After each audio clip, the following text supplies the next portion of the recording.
South ఇండియాలోనే అతి తక్కువ ధరలకి రత్నాలనందించే ఏకైక సంస్థ 6JVR.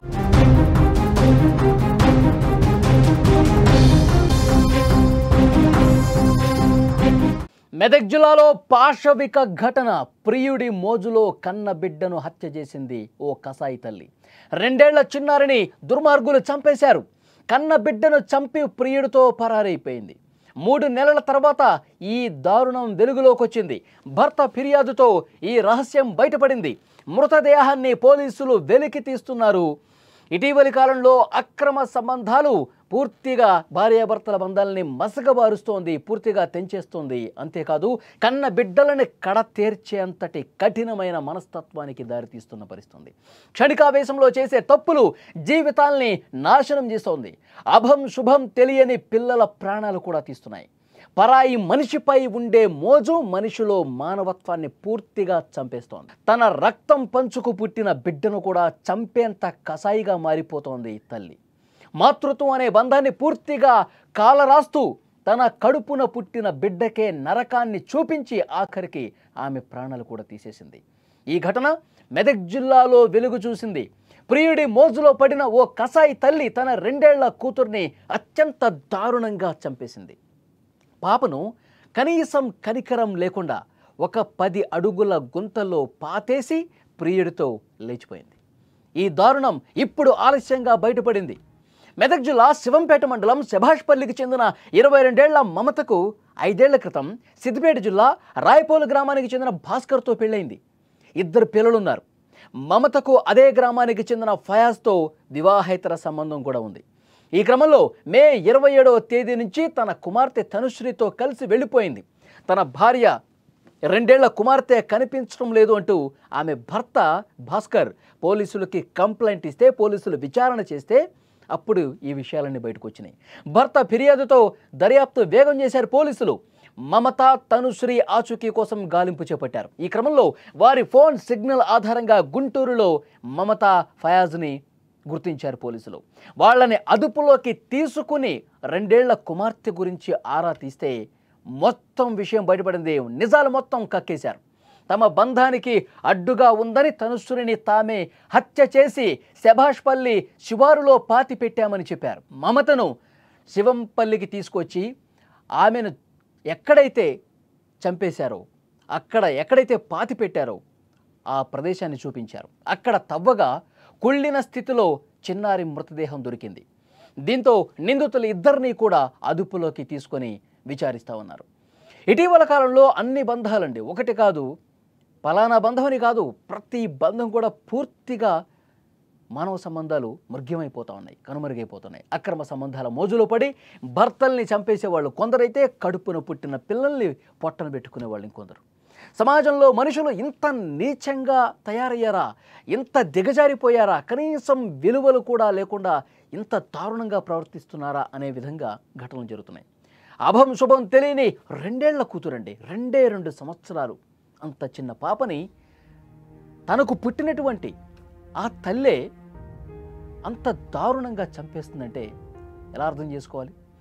ఆ పాపను అదే తల్లి అతి కిరాతకంగా చంపేసిందంటే ఎలా అర్థం చేసుకోవాలి?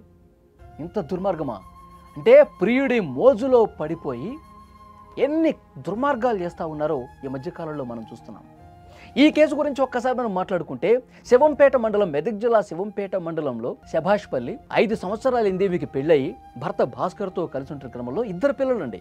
చరణ్ అనే ఒక అబ్బాయి ఫస్ట్, తర్వాత 2 ఏళ్ల పాప. ఈ 2 ఏళ్ల పాప తనుశ్రీ. అయితే భర్తకి సరిగా మాటలు అర్థమయ్యే విధంగా మాట్లాడటం రాదు, అదొక బలహీనత ఉంది.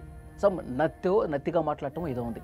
దాన్ని సాకుగా చూపించింది. ఎందుకంటే అప్పటికే ఇంకొకరితో వివాహేతర బంధంలో ఉంది ఈ మహాతల్లి. అతనితో కలిసి ఉండటం కోసం ఒక నాటకం ఆడి ఒక డ్రామా ప్లే చేసి నాకు ఇష్టం లేని పెళ్లి చేశారు, నాకు ఇతనంటే ఇష్టం లేదు, నేను ఇతనితో కలిసి ఉండలేను అని పుట్టింటికి వెళ్ళిపోయింది పిల్లల్ని తీసుకొని. పుట్టింటికి వెళ్ళిపోయి పుట్టింట్లో అబ్బాయిని ఉంచేసింది. ఈ ఫయాజ్తో అక్రమ సంబంధం కొనసాగిస్తూనే ఉంది.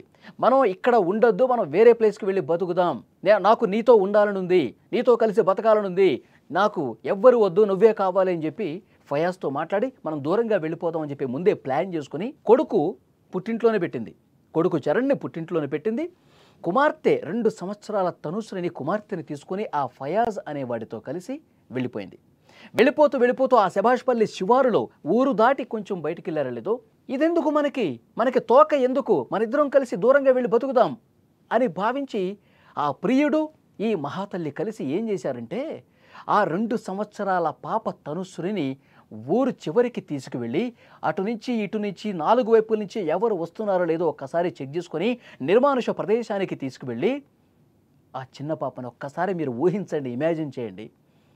తన కడుపున పుట్టినటువంటి ఒక చిన్న పాప, 2 సంవత్సరాల పాప, కనీసం నోట్లో నుంచి మాటలు కూడా రాని ఆ పసిగుడ్డును గట్టిగా మెడ మీద చెయ్యి పెట్టి గొంతు పిసికి ఆమె తల్లి తన కడుపున పుట్టినటువంటి ఆ బిడ్డని తన చేతిలోనే గొంతు మీద పిసికి ఊపిరాడకుండా చేసి చంపేసింది. ఎంత దారుణం చూడండి. తల్లి తన బిడ్డను ఇంత దారుణంగా చంపేసుకుంటుందా ఒక ప్రియుడు మోజులో పడిపోయి. ఎంత దుర్మార్గం ఇది.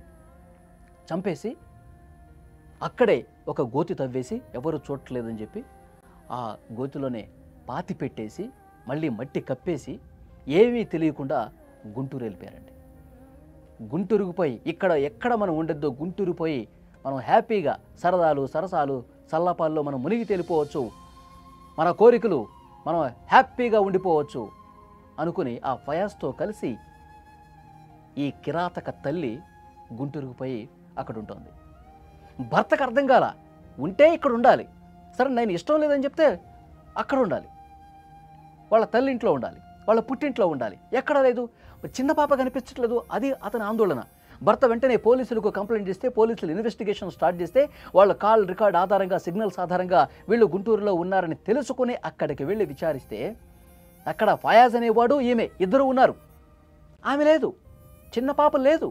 పోలీసులు తమదైన స్టైల్లో విచారిస్తే ఆ చిన్న పాపని ఏం చేశావని చెప్పి గట్టిగా అడిగితే, ఎస్ నేనే చంపేశాను, నా బిడ్డను నేనే చంపేశాను, మాకు అడ్డొస్తుంది, నా సంబంధాలకు అడ్డొస్తుంది కాబట్టి నేనే లేకుండా చేశానని చెప్పి ఎలా చంపింది, ఎక్కడ పాతి పెట్టిందో కూడా పోలీసులకు చెప్తే అక్కడికి వచ్చి జేసీబీ సాయంతో తవ్వకాలు చేస్తున్నారు. చూడండి, ఆ పాప మృతదేహం కూడా కనిపించింది. ఎంత దుర్మార్గం చూడండి, ఎంత దారుణం చూడండి. అంటే సమాజం అసలు ఎటుపోతుందో ఏమీ అర్థం కాని పరిస్థితి. కన్నబేగు బంధాలు ఏమైపోతున్నాయో కూడా అర్థం కాని పరిస్థితి కనిపిస్తోంది. కన్న బిడ్డల్ని తల్లులు ఇంత దారుణంగా, కిరాతకంగా, సైకోల్లా మారిపోయి చంపేస్తున్నారంటే ప్రియుడి మోజులో పడిపోయి అక్రమ సంబంధాలు ఎంతటి దారుణాలకు తెగబడుతున్నాయో మనకు అర్థమవుతుంది. ఈ సైకో తల్లిని, ఈ కిరాతక తల్లిని, ఈ దుష్ట తల్లిని ఏం చేయాలి? ఈవిడికి అసలు మనసుందా, ప్రేమ ఉందా, బంధం, ఆ విలువలేమైనా తెలుసా? ప్రియుడు మోజులో పడి కేవలం పడక సుఖం కోసం, ఈ మాట చెప్పడానికి నాకు ఏమాత్రం అభ్యంతరం లేదండి, కేవలం పడక సుఖం కోసం, తన కోరికల కోసం పుట్టినటువంటి బిడ్డల్ని అంత దారుణంగా చంపే వరకు వస్తున్నారంటే ఇలాంటి నీచ్ కమీనే మహిళల్ని, మనుషుల్ని ఏం చేయాలి? వీళ్ళని ఏం చేస్తే కరెక్టు? ఎందుకు ఈ విధంగా తయారైపోతున్నారు మనుషులు? ఈ వీడియో చూస్తున్న ప్రతి ఒక్కరు కూడా స్పందించండి. ఆవిడ్ని ఏం చేస్తే కరెక్ట్?